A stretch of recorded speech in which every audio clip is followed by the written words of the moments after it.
ദൈവതിരുനാമത്തിന് മഹത്വമുണ്ടാകുമാറാകട്ടെ. മാന്യ പ്രേക്ഷകർക്ക് ദൈവതിരുനാമത്തിൽ എൻ്റെ സ്നേഹവന്ദനം അറിയിക്കുന്നു. ഇന്ന് നമ്മൾ ചിന്തിക്കുന്ന വിഷയം കഷ്ടതയോടുള്ള നമ്മുടെ മനോഭാവത്തെക്കുറിച്ചാണ്.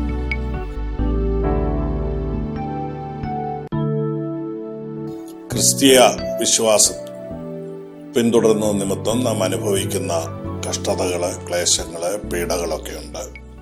എന്നാൽ അതിനോടുള്ള നമ്മുടെ മനോഭാവം എങ്ങനെയായിരിക്കണം എന്നുള്ളതിനെ കുറിച്ചാണ് നമ്മൾ ചിന്തിക്കുന്നത്. അതിനാധാരമായി പത്രോസ് എഴുതിയ 1-ാം ലേഖനം 4-ാം അധ്യായം 12 മുതലുള്ള വേദഭാഗങ്ങൾ ഞാൻ വായിക്കുന്നു.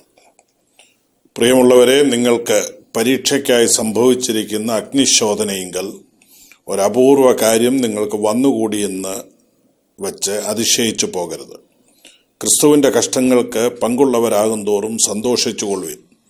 അങ്ങനെ നിങ്ങൾ അവന്റെ തേജസ്സിന്റെ പ്രത്യക്ഷതയിൽ ഉല്ലസിച്ചാനന്ദിപ്പാൻ ഇടവരും.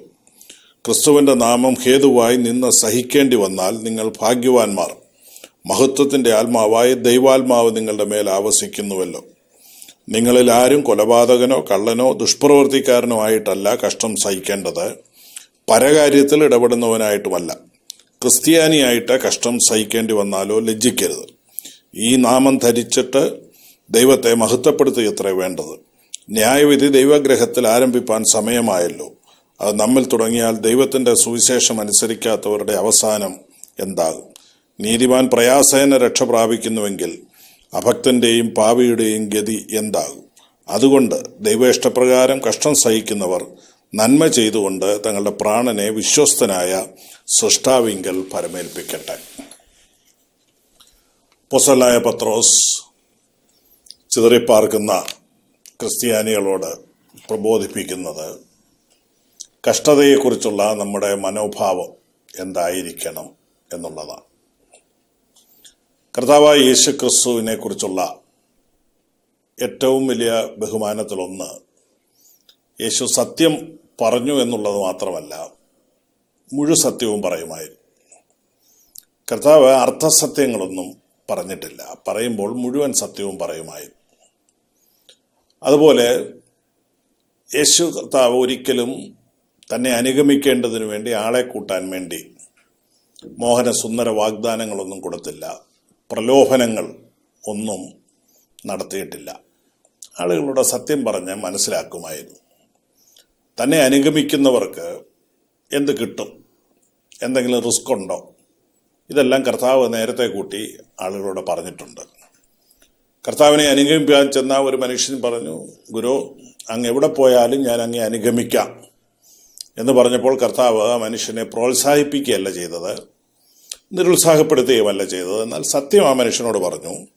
മത്തായി സുവിശേഷം 8-ാം അധ്യായം 20-ാം വാക്യത്തിൽ പറഞ്ഞു, കുറുനരികൾക്ക് കുഴികളുണ്ട്, ആകാശത്തിലെ പറവകൾക്ക് കൂടുകളുണ്ട്, എന്നാൽ മനുഷ്യപുത്രന് തല ചായ്പാൻ ഇടമില്ല എന്ന് പറഞ്ഞു. അഥവാ ഒന്നും ലഭിക്കാനില്ല. വീട് തരാമെന്നോ വാഹനം തരാമെന്നോ സമ്പാദ്യം തരാമെന്നോ ഒന്നും കർത്താവ് പറഞ്ഞില്ല. എന്നെ അനുഗമിച്ചാൽ ഒന്നും കിട്ടാനില്ല എന്ന് തന്നെയാണ് കർത്താവ് ആ മനുഷ്യനോട് പറഞ്ഞത്. മറ്റൊരു മനുഷ്യൻ ലൂക്കോസിന്റെ സുവിശേഷം 9-ാം അധ്യായം 23-ാം വാക്യത്തിൽ കർത്താവിനെ അനുഗമിപ്പാൻ ചെന്നപ്പോൾ പറഞ്ഞു, എന്നെ അനുഗമിപ്പാൻ ഇച്ഛിക്കുന്നവനെല്ലാം തന്നെത്താൻ ത്യജിച്ച് നാൾതോറും തൻ്റെ ക്രൂശ് എടുത്തുകൊണ്ട് എന്നെ അനുഗമിക്കണം എന്ന് ആ മനുഷ്യനോട് പറഞ്ഞു. ഒന്ന്, തന്നെത്താൻ ത്യജിക്കണം.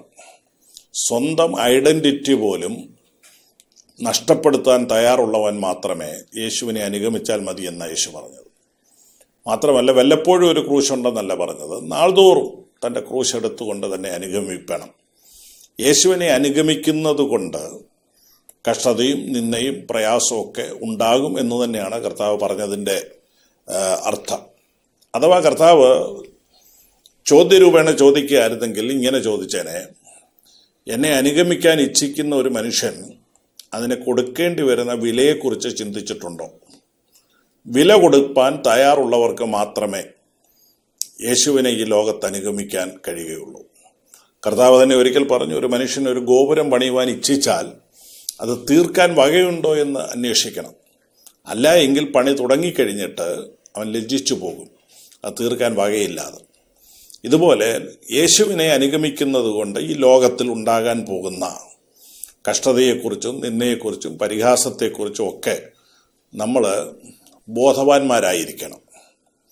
കർത്താവ് മർക്കോസിന്റെ സുവിശേഷം 10-ാം അധ്യായം 29-30 വാക്യങ്ങളിൽ പറയുന്നുണ്ട്, എൻ്റെ നിമിത്തം അഥവാ സുവിശേഷൻ നിമിത്തം ഒരുവൻ വീടോ സഹോദരന്മാരെയോ സഹോദരിമാരെയോ അപ്പനെയോ അമ്മയോ മക്കളെയോ നിലങ്ങളെയൊക്കെ വിട്ടാൽ ഈ ലോകത്തിൽ വെച്ച് 100 മടങ്ങ് ലഭിക്കുമെന്ന് പറയുന്നുണ്ട്.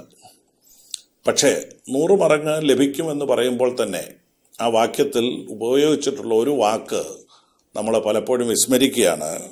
ഈ ലോകത്തിൽ തന്നെ ഉപദ്രവങ്ങളോട് കൂടെ തന്നെ 100 മടങ്ങ് ലഭിക്കുമെന്നേ കർത്താവ് പറഞ്ഞുള്ളൂ. അപ്പോൾ ഉപദ്രവങ്ങളില്ലാതെ പ്രതിഫലം കിട്ടുമെന്നല്ല പറഞ്ഞത്, ഈ ലോകത്തിൽ ഉപദ്രവം ഉണ്ട് എന്ന് തന്നെയാണ് കർത്താവ് വ്യക്തമാക്കി പറഞ്ഞത്. 23-ാം സങ്കീർത്തനം വളരെ മനോഹരമായ സങ്കീർത്തനമാണ്. തുടങ്ങുമ്പോൾ പച്ചയായ പുൽപ്പുറം, സ്വസ്ഥതയുള്ള വെള്ളം, പ്രാണന് തണുപ്പ്, ഈ 3 കാര്യങ്ങളാണ് ആദ്യം പറയുന്നത്.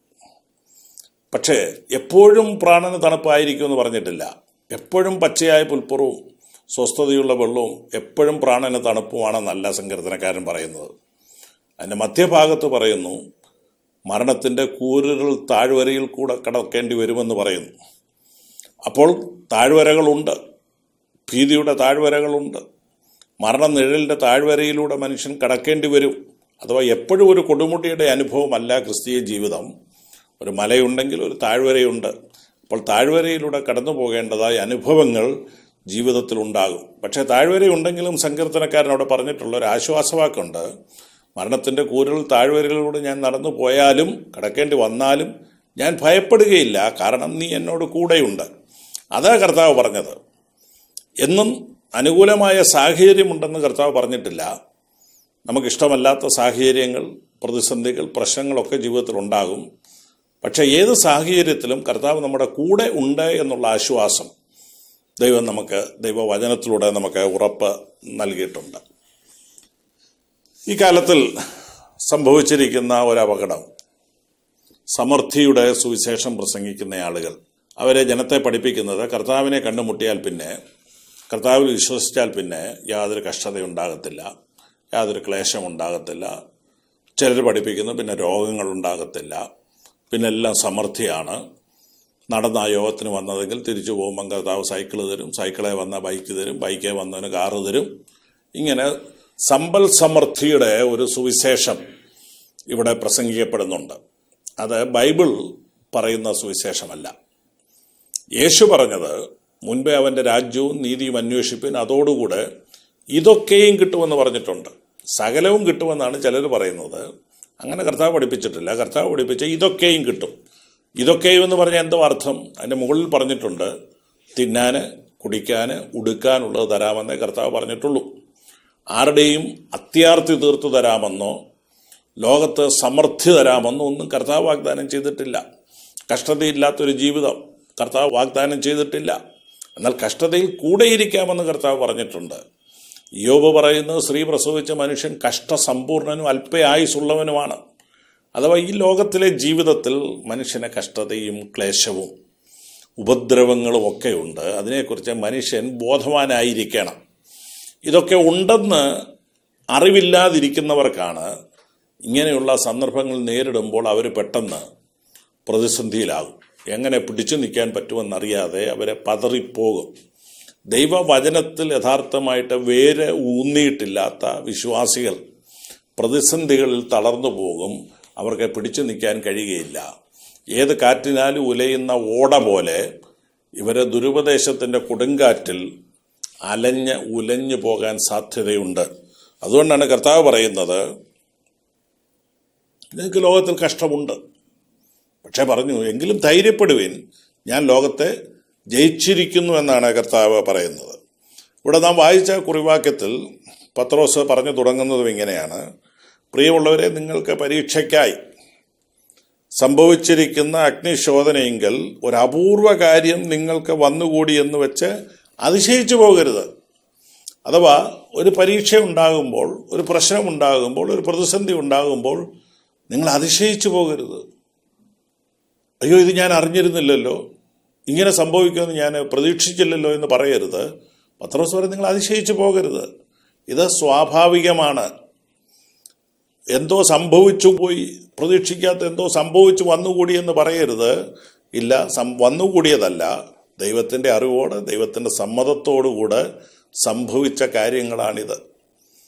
കൊരിന്ത്യർക്ക് ലേഖനം എഴുതുമ്പോൾ പൗലോസ് അപ്പോസ്തലൻ 1 കൊരിന്ത്യർ 10-ാം അധ്യായം 13-ാം വാക്യത്തിൽ പറയുന്നുണ്ട്, മനുഷ്യർക്ക് നേരിട്ടില്ലാത്ത പരീക്ഷ നിങ്ങൾക്ക് സംഭവിക്കുന്നില്ല.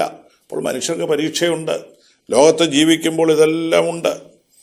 എന്നാൽ എന്തെല്ലാം പ്രശ്നങ്ങൾ വന്നാലും പ്രതിസന്ധികൾ വന്നാലും ദൈവം അനുവദിക്കാതെ ഒന്നും സംഭവിക്കുകയില്ല. അതൊരു കാര്യം. രണ്ടാമത്, ദൈവം അതിനെല്ലാം ഒരു പരിധി നിശ്ചയിച്ചിട്ടുണ്ട്. ഓരോ മനുഷ്യനും സഹിക്കാവുന്നതിന് ഒരു പരിധിയുണ്ട്. എല്ലാ മനുഷ്യരും ഒരുപോലെ മാനസികമായി കരുത്തുള്ളവരല്ല, എല്ലാ മനുഷ്യരും ഒരുപോലെ ശാരീരികമായി കരുത്തുള്ളവരല്ല, എല്ലാവരും വിശ്വാസത്തിൽ ഒരുപോലെ വളർച്ചയെത്തിയിട്ടുള്ളവരല്ല. ഒരു മനുഷ്യൻ്റെ മാനസിക ഘടനയും ശരീരത്തിൻ്റെ ഘടനയും അവൻ്റെ വിശ്വാസത്തിൻ്റെ അളവും അനുസരിച്ചൊക്കെയാണ് മനുഷ്യൻ പ്രതിസന്ധികളിൽ പ്രതികരിക്കുന്നത്. ദൈവത്തിന് നമ്മുടെ ഘടന അറിയാം, നമുക്കെവിടം വരെ പിടിച്ചു നിൽക്കാൻ കരുത്തുണ്ടെന്ന് ദൈവത്തിനറിയാം. അതുകൊണ്ടാണ് 103-ാം സങ്കീർത്തനത്തിൻ്റെ 14-ാം വാക്യത്തിൽ പറയുന്നു, അവൻ നമ്മുടെ പ്രകൃതി അറിയുന്നുവല്ലോ, നാം പൊടിയെന്ന് അവൻ ഓർക്കുന്നു. അപ്പോൾ നമ്മൾ വെറും പൊടിയാണ്, പൊടി കൊണ്ട് സൃഷ്ടിക്കപ്പെട്ട ഒരു മൺകൂടാരത്തിലാണ് നമ്മൾ ജീവിക്കുന്നത് എന്ന് കർത്താവിനറിയാം. നമ്മുടെ പ്രകൃതി അറിയുന്നു എന്നുള്ളതിന് ഇംഗ്ലീഷ് ബൈബിളിൽ പറഞ്ഞിരിക്കുന്ന ഹി നോസ് മൈ ഫ്രെയിം, എൻ്റെ ഫ്രെയിം അറിയാം, എൻ്റെ ചട്ടക്കൂട്ട് എന്താണെന്ന് ദൈവത്തിനറിയാം. അപ്പോൾ ഒരു മനുഷ്യൻ്റെ ഫ്രെയിം അനുസരിച്ച് മാത്രമേ അവന് ലോഡ് താങ്ങാൻ പറ്റത്തുള്ളൂ. ചെറിയ ഫ്രെയിമുള്ള ഒരു മനുഷ്യന് വലിയ ലോഡ് താങ്ങാൻ പറ്റത്തില്ല. അതുപോലെ നമ്മുടെ മനസ്സിൻ്റെ ഫ്രെയിം ദൈവത്തിനറിയാം. അത് തകരാൻ ഇടയാകുന്ന യാതൊരു മാനസിക സമ്മർദ്ദവും ദൈവം നമ്മളെ സംഭവിക്കാൻ അനുവദിക്കുകയില്ല. നമ്മൾ പൊടിയാണ്, ദൈവത്തിനറിയാം. നമ്മുടെ ബലം എത്രയുള്ളതെന്ന് ദൈവത്തിനറിയാം. നമ്മുടെ കരുത്ത്, നമ്മുടെ സഹനശക്തി, നമ്മുടെ വിശ്വാസത്തിൻ്റെ അളവ്, ഇതെല്ലാം ദൈവത്തിന് അറിയാവുന്നതുകൊണ്ട് നമ്മൾ ക്ഷീണിച്ച് തളർന്നു പോകത്തക്ക യാതൊരു പ്രശ്നവും നമുക്ക് നേരിടുകയില്ല. നമ്മുടെ വിശ്വാസത്തിൻ്റെ അളവിനനുസരിച്ച് മാത്രമേ പരീക്ഷകൾ ദൈവം അനുവദിക്കുകയുള്ളൂ. അപ്പോൾ എനിക്ക് സഹിക്കാൻ വയ്യ, എനിക്ക് നേരിടാൻ വയ്യ എന്നൊരാൾ പറഞ്ഞാൽ അതിൽ അർത്ഥമില്ല. അറിഞ്ഞുകൊണ്ട് മാത്രമേ ദൈവം അനുവദിക്കുകയുള്ളൂ. മാത്രമല്ല, പത്രോസിൻ്റെ 1-ാം ലേഖനം 1-ാം അധ്യായത്തിൽ നാനാ പരീക്ഷകൾ എന്നൊരു വാക്ക് ശ്രദ്ധേയമായിട്ടുണ്ട്. 6-ാം വാക്യത്തിൽ നിങ്ങൾ നാനാ പരീക്ഷകളിൽ അകപ്പെടുമ്പോൾ എന്നുണ്ട്. അഥവാ പല പരീക്ഷകളുണ്ട്.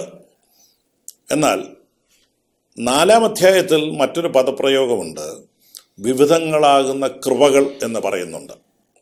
അഥവാ നാനാ പരീക്ഷയുണ്ടെങ്കിൽ ഓരോ പരീക്ഷയും അതിജീവിക്കുവാനുള്ള ദൈവത്തിൻ്റെ പ്രത്യേക കൃപയുമുണ്ട്. അപ്പോൾ നാം ഏതൊരു പ്രശ്നത്തിൽ അകപ്പെടുന്നുവോ ആ സമയത്താണ് അതിനെ അതിജീവിക്കാനുള്ള ദൈവകൃപ ദൈവം നമ്മുടെ മേൽ പകരുന്നത്. നേരത്തെ നമുക്ക് ആ കൃപ ഉണ്ടാകണമെന്നില്ല. അതുകൊണ്ടാണ് പൗലോസ് അപ്പോസ്തലൻ ഒരു പ്രശ്നത്തിൻ്റെ നടുവിൽ ദൈവത്തോടെ പ്രാർത്ഥിക്കുമ്പോൾ കർത്താവ് പറഞ്ഞു, എൻ്റെ കൃപ നിനക്ക് മതി. ഒരു വിഷയം ഒഴിഞ്ഞു പോകേണ്ടതിനാണ് പ്രാർത്ഥിച്ചത്, പക്ഷെ അത് ഒഴിഞ്ഞു പോയില്ല. പക്ഷെ ദൈവം പറഞ്ഞു, അത് ഒഴിഞ്ഞു പോകത്തില്ല, ആ ജഡത്തിലെ ആ ശൂലം ഒഴിഞ്ഞു പോകത്തില്ല, പക്ഷേ അത് നേരിടാനുള്ള സഹിക്കാനുള്ള കൃപ ഞാൻ നിനക്ക് നൽകിക്കൊള്ളാം, എൻ്റെ കൃപ നിനക്ക് മതി. അഥവാ ഏത് പ്രതിസന്ധിയിലും ഏത് സാഹചര്യത്തിലും പിടിച്ചു നിൽക്കുവാനുള്ള കൃപ ദൈവം നമുക്ക് പകരും. നാം അനുഭവിക്കുന്ന എല്ലാ വേദനകളും എല്ലാ പ്രതിസന്ധികളും എല്ലാ കഷ്ടങ്ങളും അറിയുന്ന ഒരു ദൈവത്തെയാണ് നമ്മൾ സേവിക്കുന്നത്. ഇസ്രായേൽ ജനം മിസ്രയീമിലായിരുന്നപ്പോൾ, അവരടിമത്തത്തിലായിരുന്നപ്പോൾ വലിയ കഷ്ടതയിലൂടെ വലിയ പ്രതിസന്ധിയിലൂടെയൊക്കെ അവർ കടന്നുപോയി. എന്നാൽ ഒരു ദിവസം ദൈവം മോശയ്ക്ക് പ്രത്യക്ഷനാകുമ്പോൾ മോശയോട് പറയുന്നത്, മിസ്രയീമിലുള്ള എൻ്റെ ജനത്തിൻ്റെ കഷ്ടത ഞാൻ കണ്ടു, അവരുടെ നിലവിളി ഞാൻ കേട്ടു, അവരുടെ സങ്കടങ്ങൾ ഞാൻ അറിയുന്നു, അവരെ വിടുവിപ്പാൻ ഞാൻ ഇറങ്ങി വന്നുമിരിക്കുന്നു. അപ്പോൾ അവരുടെ കഷ്ടത ദൈവത്തിനറിയാം, അവരുടെ നിലവിളി ദൈവം കേൾക്കുന്നുണ്ട്, അവരുടെ മനസ്സിലുള്ള സങ്കടങ്ങളും ദൈവത്തിനറിയാം. അപ്പം ദൈവത്തിനറിയാൻ വയ്യാത്ത ഒരു കഷ്ടതയും നമുക്കില്ല, ദൈവം കേൾക്കാത്ത ഒരു പ്രാർത്ഥനയുമില്ല, ഒരു നിലവിളിയുമില്ല, ദൈവത്തിന് മനസ്സിലാകാത്ത ഒരു വേദനയും നമുക്കില്ല. ഒരുപക്ഷെ നമ്മൾ ആരോടും പറഞ്ഞിട്ടില്ലാത്ത വേദനയായിരിക്കാം. പക്ഷെ ദൈവവചനം പറയുന്നു, ഞാൻ നിങ്ങളുടെ സങ്കടങ്ങൾ അറിയുന്നു. ഒരു മനുഷ്യൻ ഉള്ളിൽ കൊണ്ട് നടക്കുന്ന നൊമ്പരങ്ങൾ ദൈവത്തിനറിയാം. ഒരുപക്ഷെ ആരോടും പറഞ്ഞിട്ടില്ലായിരിക്കാം, ആരോടും പങ്കുവെച്ചിട്ടില്ലായിരിക്കാം. പക്ഷെ ദൈവത്തിനതറിയാം. ദൈവം അറിയാത്ത ഒരു സങ്കടവും നമുക്കില്ല. നമ്മുടെ എല്ലാ പ്രശ്നവും, എല്ലാ രോഗവും, എല്ലാ സങ്കടവും എല്ലാം ദൈവത്തിനറിയാം.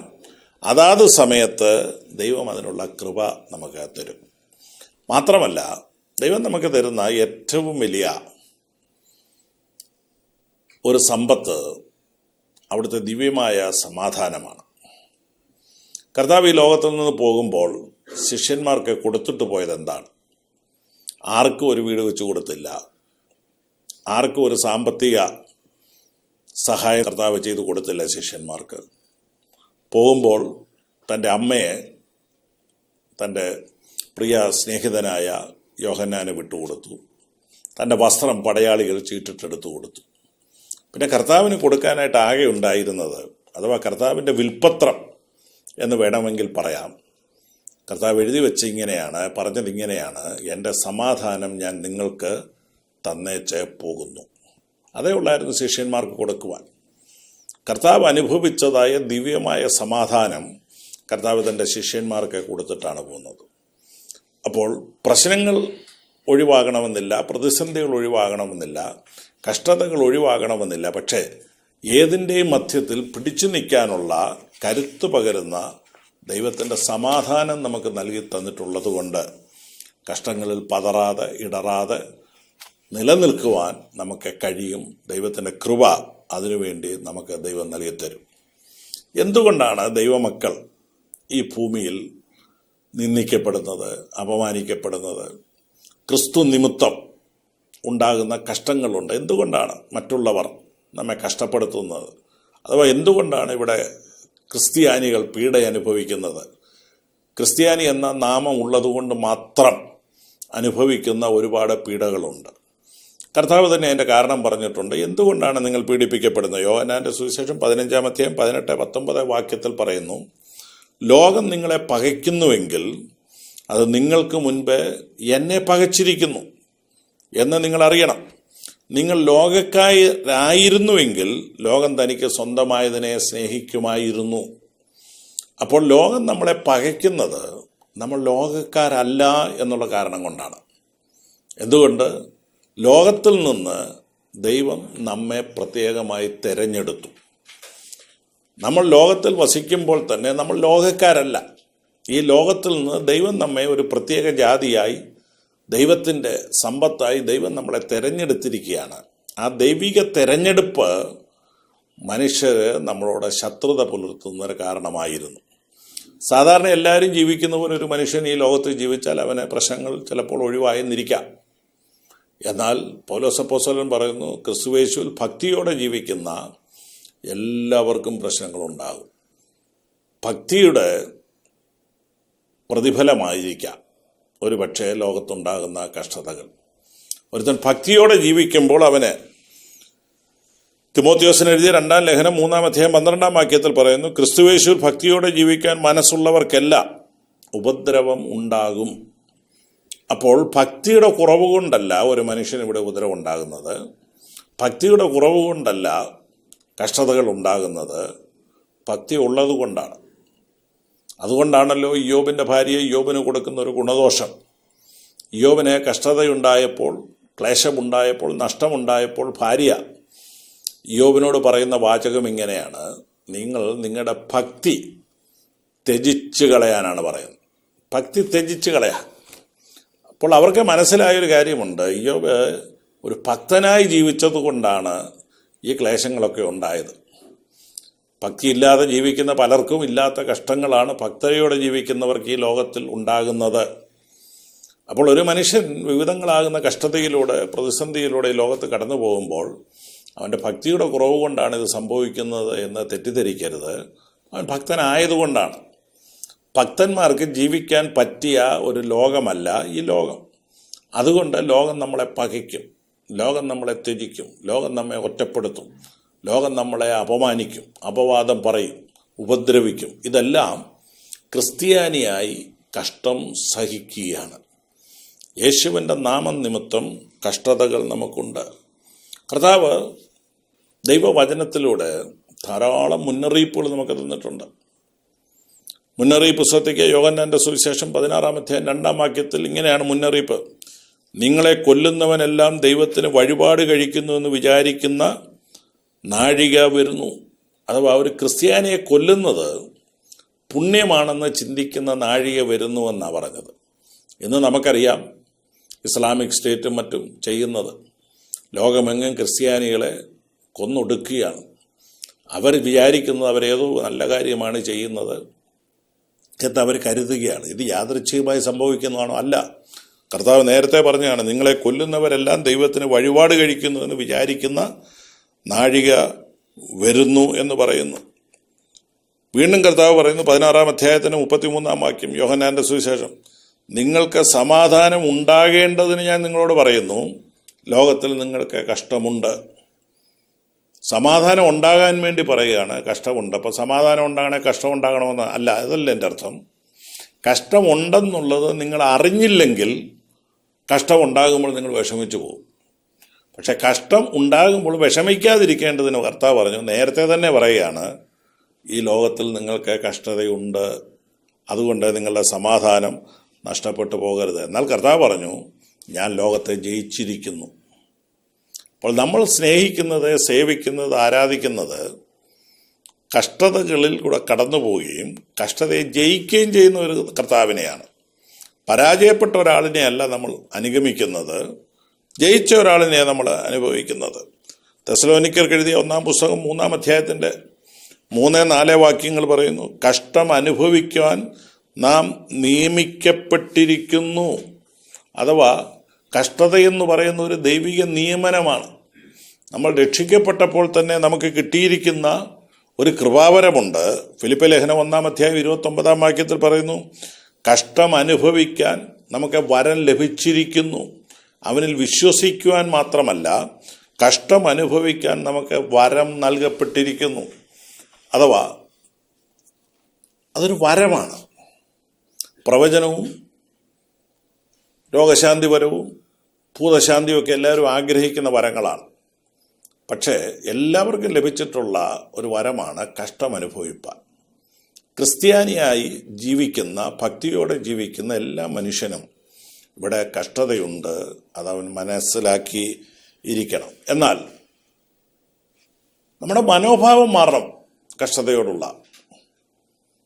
ഇത് യാദൃച്ഛികമായി സംഭവിച്ചതല്ല എന്ന് നമ്മൾ അറിയണം. പത്രോസിന്റെ 1 ലേഖനം 4 അധ്യായത്തിന്റെ 13 വാക്യത്തിൽ പത്രോസ് പറയുന്നു, ക്രിസ്തുവിന്റെ കഷ്ടങ്ങളിൽ പങ്കാളുള്ളവരാകും തോറും സന്തോഷിച്ചുകൊള്ളുവിൻ.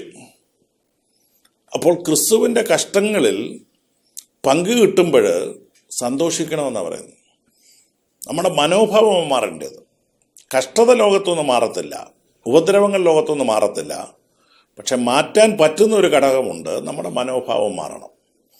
ക്രിസ്തു നിമിത്തമാണ് ഞാൻ ഈ കഷ്ടം അനുഭവിക്കുന്നത് എന്നോർക്കുമ്പോൾ നമുക്കത് സന്തോഷമായിട്ട് മാറണം. പൗലോസ് ഇത് തിയറി അല്ല പറയുന്നത്, പ്രാക്ടിക്കലാണ് പറയുന്നത്. ഫിലിപ്പിൻ കാരാഗൃഹത്തിൽ പൗലോസും ശീലാസും പകൽ മുഴുവൻ അടികൊണ്ട് മർദ്ദനമേറ്റ് അടയ്ക്കപ്പെടുമ്പോഴും രാത്രിയിൽ അവർ ചെയ്തത്, അർദ്ധരാത്രിയിൽ എഴുന്നേറ്റ് ദൈവത്തെ പാടി സ്തുതിക്കുകയാണ് ചെയ്തത്. അവരൊരു പരാതിയും പറഞ്ഞില്ല, ഒരു പരിഭവവും പറഞ്ഞില്ല, പിറുപിറുപ്പില്ല. കഷ്ടതയിലും അവർ ദൈവത്തെ പാടി സ്തുതിക്കുകയാണ് ചെയ്തത്. മത്തായി സുവിശേഷം 5 അധ്യായത്തിന്റെ 10 വാക്യത്തിൽ കർത്താവിൻ്റെ ഏറ്റവും പ്രസിദ്ധമായ പ്രസംഗമാണല്ലോ ഗിരിപ്രഭാഷണം. ആ ഗിരിപ്രഭാഷണത്തിൽ കർത്താവ് പറഞ്ഞു, നീതി നിമിത്തം ഉപദ്രവിക്കപ്പെടുന്നവർ ഭാഗ്യവാന്മാർ, സ്വർഗരാജ്യം അവർക്കുള്ളത്, അവർക്ക് സ്വർഗത്തിൽ പ്രതിഫലം വലുതായതുകൊണ്ട് ഉല്ലസിക്കാനാണ് കർത്താവ് പറഞ്ഞു. അപ്പോൾ നീതി നിമിത്തം ഉപദ്രവിക്കപ്പെടുമ്പോൾ പഴിക്കാനോ ദുഷിക്കാനോ പിറുപിറുക്കാനോ നമുക്ക് അവസരമില്ല. നമ്മൾ ഭാഗ്യവാന്മാരാണ്. ഇതിനെല്ലാം സ്വർഗത്തിൽ പ്രതിഫലമുണ്ട്. അപ്പോസ്തലന്മാരുടെ മനോഭാവം അതായിരുന്നു. 1-ാം നൂറ്റാണ്ടിൽ സഭയിൽ ഉപദ്രവം ഉണ്ടായപ്പോൾ അപ്പോസ്തലന്മാർ പീഡിപ്പിക്കപ്പെട്ടപ്പോൾ അപ്പോസ്തലപ്രവൃത്തി 5 അധ്യായത്തിന് 41 വാക്യത്തിൽ നമ്മൾ വായിക്കുന്നു, തിരുനാമത്തിനു വേണ്ടി അപമാനം സഹിക്കുവാൻ യോഗ്യരായി എണ്ണപ്പെടുകയാൽ അവർ സന്തോഷിച്ചുകൊണ്ട് ന്യായാധിപ സംഘത്തിൻ്റെ മുൻപിൽ നിന്ന് പുറപ്പെട്ടു പോയി. ന്യായാധിപ സംഘം അവരെ ഭീഷണിപ്പെടുത്തിയപ്പോൾ, അവരെ ഉപദ്രവിച്ചപ്പോൾ അവരെ അവിടെ പരിഭവിക്കുകയല്ല, തളരുകയല്ല ചെയ്യുന്നത്. അതൊരു അഭിമാനമായിട്ടാണ് തോന്നിയത്. കർത്താവിൻ്റെ നാമം നിമിത്തം ഇതൊക്കെ അനുഭവിപ്പാൻ ഒരു ഭാഗ്യം ലഭിച്ചല്ലോ എന്നാണ് അവരോർത്തത്. പത്രോസ് വീണ്ടും പറയുന്നു 4-ാം അധ്യായത്തിന് 19-ാം വാക്യത്തിൽ, നന്മ ചെയ്തുകൊണ്ട് ദൈവത്തിൽ ആശ്രയിക്കണമെന്നാണ് പറയുന്നത്. അഥവാ നമ്മുടെ പ്രാണനെ സൃഷ്ടാവായ ദൈവത്തിങ്കൽ പരമേൽപ്പിക്കണം. കഷ്ടതയിൽ പിടിച്ചു നിൽക്കണമെങ്കിൽ ഒരു ഭാവി പ്രത്യാശ മനുഷ്യനുണ്ടാകണം. പൗലോസ് പറയുന്നത്, നമ്മൾ വെളിപ്പെടുവാനുള്ള തേജസ്സോർത്താൽ ഈ കാലത്തിലെ കഷ്ടങ്ങൾ സാരമില്ലെന്നാണ് പറയുന്നത്. അപ്പോൾ ഈ കാലത്തിലെ കഷ്ടതകളെ ലഘുവായിട്ട് കാണണമെങ്കിൽ നമ്മൾ വെളിപ്പെടുവാനുള്ള തേജസ്സിനെക്കുറിച്ചുള്ള ഒരു ഉൾക്കാഴ്ച ഉണ്ടാകണം. അപ്പോൾ പറയും, ഇത് ലഘുവായ കഷ്ടമാണ്, ഇത് നൊടി നേരത്തേക്കുള്ള കഷ്ടമാണ്, പക്ഷെ ഇതെല്ലാം തേജസ്സിൻ്റെ നിത്യഘനങ്ങളെ ഉളവാക്കും എന്ന് അറിയണം. അഥവാ ഇതിനെല്ലാം പ്രതിഫലം ലഭിക്കുന്ന ഒരു ദിവസമുണ്ട്. ഈ ലോകത്ത് നീതി നിമിത്തം ഉപദ്രവിക്കപ്പെടുമ്പോൾ, നമ്മെക്കുറിച്ച് സകല തിന്മയും കളവായി പറയുമ്പോൾ സന്തോഷിക്കണമെന്നെല്ലാം കർത്താവ് പറയുന്നത്, സ്വർഗത്തിൽ ഇതിന് പ്രതിഫലമുണ്ട്. നമുക്കിവിടെയല്ല പ്രതിഫലം കിട്ടുന്നത്, നമ്മുടെ പ്രതിഫലം സ്വർഗത്തിലാണ്. മലാഖി പ്രവാചകൻ പറയുന്നത്, ദൈവത്തെ സേവിക്കുന്നതും അല്ലാത്തവനും തമ്മിലുള്ള വ്യത്യാസം അറിയുന്നൊരു ദിവസം വരുന്നുണ്ട്. ഇപ്പോൾ ഇവിടെ കഷ്ടമുണ്ടെങ്കിലും പ്രയാസമുണ്ടെങ്കിലും വ്യത്യാസം മനസ്സിലാകുന്ന ഒരു ദിവസമുണ്ട്. തെസ്സലോനിക്കർക്ക് ലേഖനം എഴുതുമ്പോൾ പൗലോസ് അപ്പോസ്തലൻ അതിനെക്കുറിച്ച് പറയുന്നത്, നമ്മെ പീഡിപ്പിക്കുന്നവർക്ക് പീഡയും പീഡ അനുഭവിക്കുന്നവർക്ക് ആശ്വാസവും ലഭിക്കുന്ന ഒരു നല്ല നാളെയുണ്ട്. നമ്മുടെ കഷ്ടത മാറി, നിന്ദകൾ മാറി, ഉപദ്രവങ്ങൾ മാറി, കണ്ണുനീരില്ലാത്ത ഒരു നിത്യത ദൈവം നമുക്ക് വേണ്ടി ഒരുക്കിയിട്ടുണ്ട് എന്നുള്ള അവബോധം നമ്മളുണ്ടാകുമ്പോൾ ഏത് കഷ്ടതയും ഏത് പ്രതിസന്ധികളെയും ലഘുവായി കാണുവാൻ സഹായിക്കും. ദൈവം നമ്മളെ അതിനായിട്ട് സഹായിക്കട്ടെ. പ്രിയപിതാവേ, ഞങ്ങളങ്ങേ സ്തുതിക്കുന്നു, സ്തോത്രം. ഞങ്ങൾ ലോകത്തിൽ കഷ്ടമുണ്ടെങ്കിലും ധൈര്യപ്പെടുവാൻ അവിടുന്ന് ഞങ്ങളോട് പറഞ്ഞിട്ടുണ്ടല്ലോ. അവിടുന്ന് ലോകത്തെ ജയിച്ചവനാകുന്നുവല്ലോ. കഷ്ടതയും അപമാനത്തെയും പീഡയും സന്തോഷത്തോടെ അഭിമാനത്തോടെ സ്വീകരിപ്പാൻ ഞങ്ങളെ പഠിപ്പിക്കണം, കൃപ പകരണം. യേശുവിൻ്റെ നാമത്തിൽ തന്നെ ആമേൻ. ഈ പ്രോഗ്രാമിനെ കുറിച്ചുള്ള നിങ്ങളുടെ നിർദ്ദേശങ്ങളും അഭിപ്രായങ്ങളും പ്രാർത്ഥന വിഷയങ്ങളും ഞങ്ങളെ അറിയിച്ചാലും. ഞങ്ങളുടെ വിലാസം: pastor doctor Philip Thomas, Bethlehem ministries, Thamalakkal PO, Haripad 690549. Phone 0479 241 9821 960 552 1715.